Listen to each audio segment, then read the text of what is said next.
You know, seminal American author John Cheever and I have a lot in common.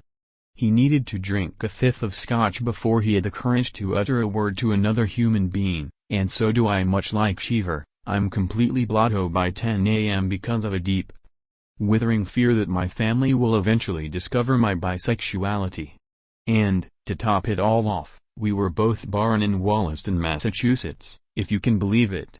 But just because he's one of history's finest short story writers, Cheever's epic benders are considered delightful, whereas I've just got a serious problem with alcohol.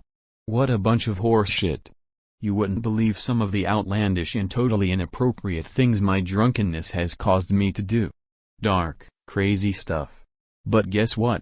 I didn't write Faulkner, so I'm a disgrace to everyone who loves me. It's discriminatory.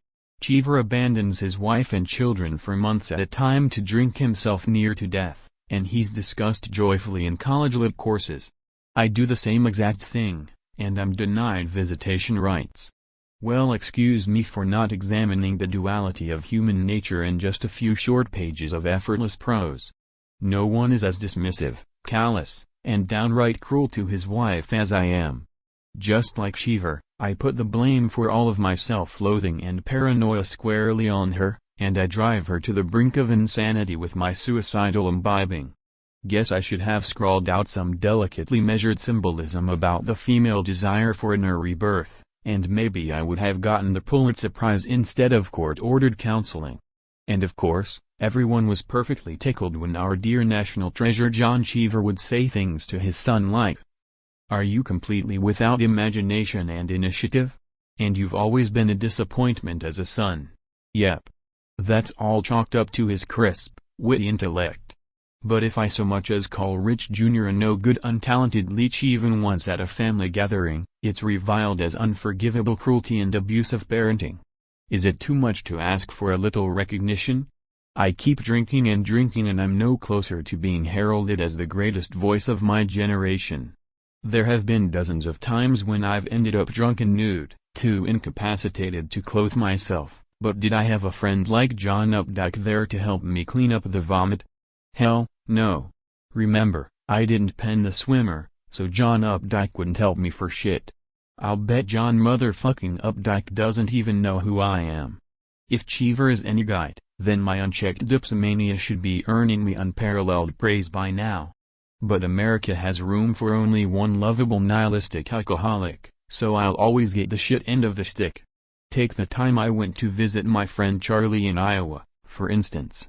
As usual, I promptly got 3 sheets to the wind. My uncontrollable desire for male sexual contact got the better of me, and I repeatedly tried to shove my tongue down Charlie's throat. Cheever pulls the exact same gag on Fred Exley, everyone's all, that's our Johnny boy, the poor tortured genius. Let's get him off to bed. But Charlie was not inclined to give me the same benefit of the doubt. No sir, for me, it's a punch in the mouth and then off to the drunk tank to dry out for the night.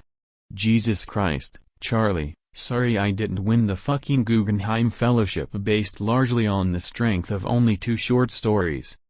I guess I'll have to make real sure to get a glowing review in the New York Times before I try to pull something like that again. You know, I might actually be an even better drunk than Cheever ever was. Did Cheever ever wrestle a dog at his daughter's birthday? Not according to my research. Did Cheever ever drive 30 miles home from a party before realizing he had left his wife behind? Sorry, but that was me again. And also Raymond Carver. If anything, my superior narcissistic, drunken antics should be given at least as much credit than any of Cheever's stunts.